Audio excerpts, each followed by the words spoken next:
নবদম্পতি প্রথম সংসার বেঁধেছিলেন শিলাইদহে, কিন্তু শিলাইদহে বেশি দিন তাদের সংসার করা হয়নি, কারণ রবীন্দ্রনাথকে দেখার কেউ ছিল না। আর রবীন্দ্রনাথ তখন ঘন ঘন বিলেত যাত্রা করছেন, তো রথীন্দ্রনাথ আর প্রতিমা দেবীর মাঝে মাঝেই ডাক পড়ে। তো তার ফলে একাকিত্বে তাদের যে সংসার জীবন যাপন বা তাদের দুজনের দুজনকে পাওয়া তার হয়ে ওঠেনি। এবং প্রথমটা তো স্বপ্নের মতোই সুন্দর ছিল। তাদের জীবনের প্রথম বছরটা প্রতিমা দেবীকে পেয়ে রথীন্দ্রনাথ ঠিক কতটা খুশি ছিলেন সেটা অনুমান করা যায় নগেন্দ্রনাথ, ভগ্নিপতি নগেন্দ্রনাথকে লেখা রথীন্দ্রনাথের একটি চিঠি থেকে। রথীন্দ্রনাথ লিখেছিলেন, প্রতিমা এখন আমার, সে কি চমৎকার মেয়ে, কী করে লিখি। আমি যদি তার গুণের বর্ণনা করতে যাই তো সব কথা বিশ্বাস করবে না বা আমাকে লুনাটিক ভাববে। এমনই মুগ্ধতা আর আবেশে যে সম্পর্ক শুরু হয়েছিল সেই সম্পর্ক ধীরে ধীরে গভীর এক ভাঙনের পথে চলবে এবং জীবনের অপরাহ্ন বেলায় প্রতিমা দেবী একাকিত্বকে সঙ্গে নিয়ে শান্তিনিকেতনে রাঙামাটির দেশে রয়ে যাবেন, যেন এক একলা শিল্পী জীবনের বেদনা ফুটিয়ে তুলছেন তার শিল্পে। আর রথীন্দ্রনাথ কর্মব্যস্ত জীবনে স্ত্রীকে কাছে পাবেন না। প্রৌঢ় বয়সে তার বন্ধু নির্মলচন্দ্র চট্টোপাধ্যায়ের স্ত্রী মীরা চট্টোপাধ্যায়কে নিয়ে চলে যাবেন দেরাদুনে। নমস্কার, আমি মহুয়া দাশগুপ্ত। এসে গেছি সময় আপডেটসের চ্যানেলে আপনাদের সকলকে নতুন এক মহিলা লেখকের গল্প শোনাতে। আজ বলবো এক দুঃখবতীর কথা, প্রতিমা দেবী, রবীন্দ্রনাথের ছেলে রথীন্দ্রনাথ ঠাকুরের স্ত্রী প্রতিমা দেবীর কথা। প্রতিমা দেবীর কথা যদি আমরা আলোচনা না করি তাহলে ঊনবিংশ বিংশ শতাব্দীর এক মহীয়সী সম্পর্কে আলোচনা অসমাপ্ত রয়ে যাবে। প্রতিমা দেবী বাঙালি মেয়েদের এবং অবশ্যই পৃথিবীবাসীকেও দেখিয়ে দিয়েছিলেন আধুনিকতা কাকে বলে, এবং নিজের কষ্ট যন্ত্রণা মনের মধ্যে চেপে রেখে কেমন করে জীবনে এগিয়ে যেতে হয়, কেমন করে চলতে হয় এবং কেমন করে সরস্বতীর লীলাকমলটি হাতে ধরে রাখতে হয় সে কথা তিনিই আমাদের শিখিয়েছিলেন। আসলে প্রতিমা দেবী ছিলেন আদতেই রূপে লক্ষ্মী, গুণে সরস্বতী। 20 শতকের মেয়েদের আধুনিক করতে তার অবদান ছিল অসীম। লেখালেখির চেয়ে অনেক বেশি কর্মমুখর ছিল তার জীবন, তবু তার লেখনীয় কিন্তু 20 শতকের একটি অন্যতম সম্বল। তার কারণ হলো সেই সময় যে মেয়েরাই লিখছেন তাদের লেখাগুলি খুব সংক্ষিপ্ত পরিসরে আমরা পাচ্ছি এবং সেই প্রতিটি লেখাই হয়ে উঠছে ওই সময়কার সমাজের অন্দরমহলের দলিল। যদিও প্রতিমা দেবী অন্দরমহলে ছিলেন না, তিনি দেশ বিদেশ ঘুরে বেরিয়েছেন। প্রতিমা নামের মেয়েটির যখন 11 বছর বয়স তখন তার বিয়ে হয় গুণেন্দ্রনাথের বোন কুমুদিনীর নাতি নীলানাথের সঙ্গে, এবং প্রতিমা দেবী নিজে ছিলেন অবনীন্দ্রনাথ আর গগনেন্দ্রনাথের ছোট বোন বিনয়নী দেবী এবং শেষেন্দ্রভূষণ চট্টোপাধ্যায়ের কন্যা।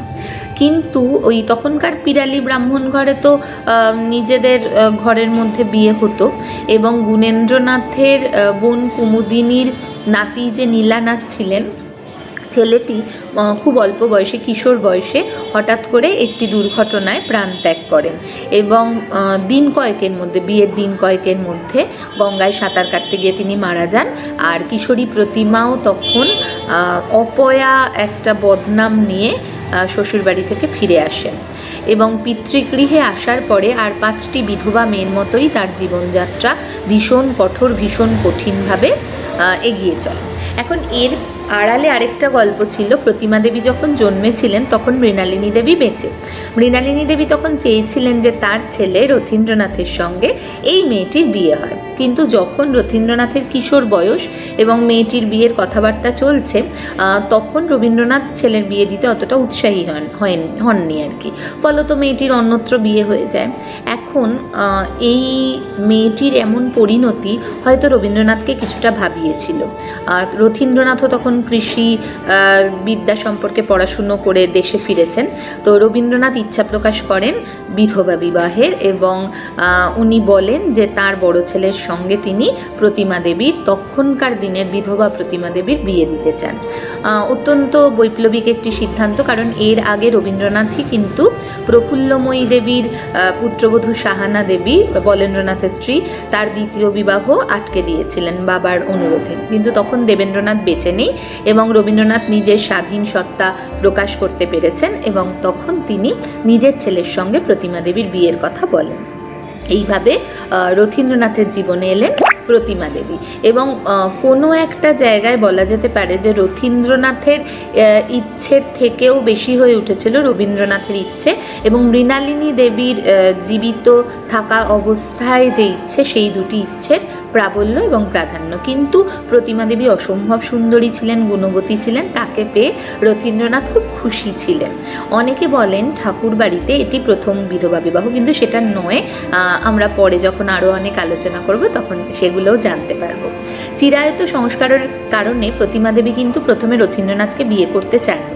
কে বলতে পারে তার মনের মধ্যে হয়তো নীলানাথ নামে সেই কিশোরটি আজীবন জেগে থাকবে, এমন ইচ্ছেই তার ছিল। কিন্তু সময় এবং সমাজ তার কাছে যা দাবি করেছে, একটি মেয়ের কাছে যা দাবি করেছে, তাকে সেটা মানতে বাধ্য হয়েছে তারা।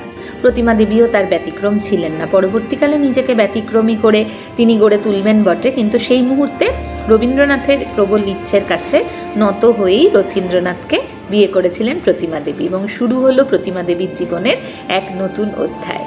নবদম্পতি প্রথম সংসার বেঁধেছিলেন শিলাইদহে, কিন্তু শিলাইদহে বেশি দিন তাদের সংসার করা হয়নি, কারণ রবীন্দ্রনাথকে দেখার কেউ ছিল না, আর রবীন্দ্রনাথ তখন ঘন ঘন বিলেত যাত্রা করছেন। তো রথীন্দ্রনাথ আর প্রতিমা দেবীর মাঝে মাঝেই ডাক পড়ে।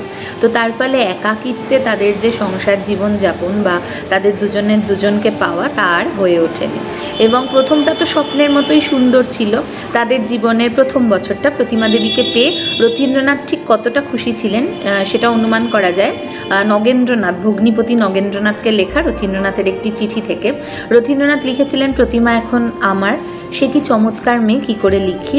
আমি যদি তার গুণের বর্ণনা করতে যাই তো সব কথা বিশ্বাস করবে না বা আমাকে লুনাটিক ভাববে। এমনই মুগ্ধতা আর আবেশে যে সম্পর্ক শুরু হয়েছিল, সেই সম্পর্ক ধীরে ধীরে গভীর এক ভাঙনের পথে চলবে। এবং জীবনের অপরাহ্ন বেলায় প্রতিমা দেবী একাকিত্বকে সঙ্গে নিয়ে শান্তিনিকেতনে রাঙামাটির দেশে রয়ে যাবেন, যেন এক একলা শিল্পী জীবনের বেদনা ফুটিয়ে তুলছেন তার শিল্পে। আর রথীন্দ্রনাথ কর্মব্যস্ত জীবনে স্ত্রীকে কাছে পাবেন না। প্রৌঢ় বয়সে তার বন্ধু নির্মলচন্দ্র চট্টোপাধ্যায়ের স্ত্রী মীরা চট্টোপাধ্যায়কে নিয়ে চলে যাবেন দেরাদুনে। একদিকে রথীন্দ্রনাথ বা মীরাদেবী কেউই নিজের দাম্পত্য সম্পর্ক ভাঙবেন না, অন্যদিকে জীবনের মূল্যবান প্রহরগুলি থেকেও বঞ্চিত করবেন প্রতিমা দেবী এবং মীরা দেবীর স্বামী নির্মলচন্দ্রকে। প্রতিমা দেবী বড় বেদনা এবং অপমানেও অত্যন্ত স্থির ছিলেন। শুধু তখন বিশ্বভারতীর উপাচার্য রথীন্দ্রনাথকে নিয়ে যখন অপবাদ এবং গুঞ্জন শুনছেন, তখন একবার বলেছিলেন ওনার সমস্ত ব্যক্তিত্ব এই মেয়ে গ্রাস করে নেবে। প্রথম বিবাহের পর স্বামীর মৃত্যু এবং দ্বিতীয় বিবাহের পর স্বামীর অন্য নারীতে আসক্তি, প্রতিমা দেবীর একাকিত্বই ছিল দাম্পত্য জীবনের ললাট লিখন। তবু নিয়তির পরিহাসকে অতিক্রম করে প্রতিমা দেবী স্বতন্ত্রভাবে নিজেকে প্রতিষ্ঠা করলেন। এখানেই তিনি কিন্তু অনন্যা। অসাধারণ ছবি আঁকতেন প্রতিমা দেবী। অবন ঠাকুরের ভাগ্নি, উত্তরাধিকার সূত্রেই কিন্তু এই প্রতিভা অর্জন করেছিলেন। বিয়ের পর ইতালিয়ান শিক্ষক গিলহার্ডির কাছে আঁকা শিখেছিলেন প্রতিমা। তারপর শান্তিনিকেতনে থাকার সময় নন্দলাল বসুর সঙ্গেও কাজ করেছেন। সবথেকে বড় প্রাপ্তি তার বাবা মশাই রবীন্দ্রনাথের সাহচর্য। রীতিমতো চিত্র সমালোচকের মতো তিনি গুরুদেবের ছবির সমালোচনা করতেন। ইন্দোনেশিয়ায় গিয়ে বাটিকের কাজ শিখে এসেছিলেন এবং তখনকার দিনে ছেলে মেয়েদের শিখিয়েছিলেন। ফ্রান্স থেকে শেখা সেরামিক্সের কাজও শিখিয়েছিলেন এসে শ্রীনিকেতনে। রবীন্দ্রনাথের করা কাঠ ও চামড়ার কাজে বিদেশি নকশা মিশিয়ে তিনি তৈরি করতেন ট্রে, ফুলদানি, ল্যাম্পশেড, আরও কত কি। বলা যায় শান্তিনিকেতনের যে বিশেষ স্টাইল প্রতিমা দেবীর জন্যই বিশিষ্ট হয়ে উঠেছিল। রবীন্দ্র নৃত্যে একটি বড় ভূমিকা রয়েছে প্রতিমা দেবীর। শান্তিনিকেতনে প্রতিমা দেবী মূলত ভাব নৃত্য শিখিয়েছিলেন। বিয়ের কিছুদিন পর লক্ষ্মীর পরীক্ষা নাটকে ক্ষীরির ভূমিকায় অভিনয় করেছিলেন তিনি। এরপর রবীন্দ্রনাথ তাঁর অনুরোধেই পূজারিণীর কবিতার নৃত্যনাট্যরূপ লিখে দেন এবং শান্তিনিকেতনের মেয়েদের দিয়ে নটির পূজা নৃত্যনাট্যরূপে অভিনয় করিয়েছিলেন। চিত্রাঙ্গদা বা পরিষদ লেখার সময় রবীন্দ্রনাথ প্রথমে ভাবেননি তার নৃত্যরূপের কথা, কিন্তু প্রতিমা দেবীর প্রায় 14 বছরের পরিশ্রমের পর রবীন্দ্র নৃত্য এবং গীতিনাট্য চিত্রাঙ্গদা নৃত্যনাট্যরূপেও প্রকাশিত হতে থাকে। সাপমোচনা চণ্ডালিকা নৃত্যনাট্যরূপও তৈরি হয়। মিশ্র তাল ও ভঙ্গির সংমিশ্রণে তিনি নৃত্যকলায় বৈচিত্র্য এনেছিলেন। কুশীলবদের পোশাক এবং মঞ্চসজ্জা নিয়েও ভাবনা চিন্তা করতেন প্রতিমা দেবী। পোশাকের ক্ষেত্রে খেয়াল রাখতেন শালীন সৌন্দর্য নিয়ে। মায়ার খেলা নাটকের নতুন রূপ দিয়েছিলেন। গল্পগুচ্ছের ক্ষুদিত পাষাণ, ডালিয়া, সামান্য ক্ষতি ইত্যাদি গল্পের ট্যাবলো ধরনের মূকাভিনয়ের আকার দেওয়া হয়েছিল। তার কর্মোদ্যোগের আরেকটি ছিল আলাপনী সমিতি। আশ্রমের মেয়েরা গ্রামে গিয়ে গ্রামের অশিক্ষিত মেয়েদের স্বাস্থ্যকর খাবার তৈরি, হাতের কাজ শেখানো ইত্যাদি বিষয়ে সচেতন করে আসতেন। কল্পিতা দেবী ছদ্মনামে প্রবাসী পত্রিকায় অনেক কবিতা লিখেছিলেন প্রতিমা দেবী, এই তার লেখক সত্তা। তার লেখা স্বপ্নবিলাসী পড়ে রবীন্দ্রনাথ মুগ্ধ হয়ে লিখেছিলেন মন্দিরার উক্তি। রবীন্দ্রনাথের সঙ্গে কবিতা লেখার চর্চা করতেন প্রতিমা দেবী। তার লেখা নির্বাণ বইতে রবীন্দ্রনাথের জীবনের শেষ বছরের বর্ণনা রয়েছে। তাছাড়াও স্মৃতিচিত্র, নৃত্য, চিত্রলেখা ইত্যাদি বইও লিখেছিলেন তিনি। প্রতিটি বই সেই সময়কার দলিল। প্রতিমা দেবী লেখাপড়া চর্চা করেছিলেন বিয়ের পরেই। সেই সময় বাপের বাড়ি আর শ্বশুর বাড়ির ভাবের বদল চোখে পড়েছিল প্রতিমা দেবী। তার বয়স তখন মাত্র 16। বিয়ের পর থেকে বাবামশাই রবীন্দ্রনাথের সেবায় জীবন নির্বাহ করা এবং রথীন্দ্রনাথ নিজেও একজন গুণী মানুষ ছিলেন, তার গুণের সাহচর্যও পেয়েছিলেন। কিন্তু কথা সত্যি যে তারা নিজেদের মতন নিজেদের জীবনটাকে গুছিয়ে নিতে পারেননি। তার জন্য আমরা ভাগ্যকেই দায়ী করব। এবং নিঃসন্তান এই দম্পতির জীবনে পরবর্তীকালে তাদের দত্তক সন্তান আসে, কিন্তু তখন স্বামী ও স্ত্রী পরস্পরের থেকে অনেকটা দূরে সরে গিয়েছিলেন। আর রবীন্দ্রনাথও কিন্তু প্রতিমা দেবীর প্রায় সবটুকু মনোযোগ সন্তানের মতোই নিয়েছিলেন। ব্রাইট মাদার, মামুনি এই বলে তিনি সম্বোধন করতেন প্রতিমাকে। প্রতিমা দেবীর প্রতিভা ধীরে ধীরে বিকশিত হলো। রবীন্দ্রনাথের অকৃত্রিম স্নেহ পেলেন তিনি, জীবনের অর্থ খুঁজে পেলেন। কিন্তু রথীন্দ্রনাথ আর প্রতিমার যৌথ জীবন এক গভীর অসুখের মতো কষ্ট দিয়ে গেল দুজনকেই। পালিতা কন্যা পুপেও সেই দূরত্ব মেটাতে পারল না। তার জন্য হয়তো অজান্তে দায়ী ছিলেন রবীন্দ্রনাথ। বিয়ের পর শিলাইদহে মাত্র 1 বছরের সহজ দাম্পত্য ছিল রথীন্দ্রনাথ আর প্রতিমা দেবীর। শিলাইদহের কুঠিবাড়ি, চারিদিকের গোলাপ বাগিচা, পদ্মা নদী, সুখ দুঃখের কাহিনী মোড়া বজরা এবং দাম্পত্যে সবচেয়ে প্রয়োজনীয় দুজনের নিজস্ব অবসর, এইসব ছেড়ে রবীন্দ্রনাথের ডাকে কর্তব্যের ভুবনে প্রবেশ করতে হয় নবদম্পতিকে। ধীরে ধীরে বিরহ আর দূরত্ব তাদের দুই অন্য পৃথিবীর বাসিন্দা করে তোলে। রথীন্দ্রনাথ একটি চিঠিতে প্রতিমা দেবীকে লিখেছিলেন, কতদিন বোলপুরের মাঠে একলা পড়ে কেঁদেছি, কেউ জানে না, তুমিও না। একাকিত্ব প্রতিমা দেবীরও ছিল, না হলে ওই বিপুল কর্মপ্রবাহে একটি মেয়ে নিজেকে ভাসিয়ে দিতে পারে না। বন্ধু নির্মলচন্দ্র চট্টোপাধ্যায়ের স্ত্রী মীরা চট্টোপাধ্যায়ের সঙ্গে এক আশ্চর্য সম্পর্কে জড়িয়ে পড়েছিলেন রথীন্দ্রনাথ এবং এই নিয়ে সাংঘাতিক একটা গুঞ্জন তৈরি হয়েছিল। গুহাঘরের রথীন্দ্রনাথের যে শান্তিনিকেতনে ভাস্কর্যের কাজ হতো গুহাঘরে, তার উপরেই ছিল প্রতিমা দেবীর চিত্রভানু। সেখানে নীরবে শিল্পচর্চা করতেন প্রতিমা দেবী। অভিমানের আগুন কখনো প্রতিমা দেবীর কাজের পথে দাহ তৈরি করতে পারেনি। রবীন্দ্রনাথের মৃত্যুর পর রথীন্দ্রনাথ তখন বিশ্বভারতীর উপাচার্য এবং তিনি যখন চলে যাচ্ছেন তখন একবার একটু উতলা হতে দেখা যায় প্রতিমা দেবীকে। ট্রেনে করে যাচ্ছেন তিনি এবং যেতে যেতে তিনি রথীন্দ্রনাথের নতুন বাড়ি উকি দিয়ে দেখছেন, কিন্তু মানুষটার সঙ্গে আর দেখা করছেন না। পরবর্তীকালে মেয়ের চেষ্টায় হয়তো একবার কাছাকাছি এসেছিলেন তারা, কিন্তু সেটা দাম্পত্য সম্পর্কের খাতিরে নয়, সেটা বন্ধুত্বের সঙ্গে।